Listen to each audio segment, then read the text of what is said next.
Meski saham mayoritas Sriwijaya FC kini berada di tangan Digi Sport Asia, PT Sriwijaya FC optimis Mandiri menegaskan klub kebanggaan Sumatera Selatan ini tetap identik dengan kota Palembang.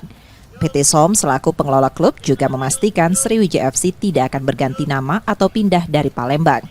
Kepastian ini diambil untuk menjawab kekhawatiran masyarakat yang takut klub kebanggaan mereka akan mengalami perubahan setelah akuisisi.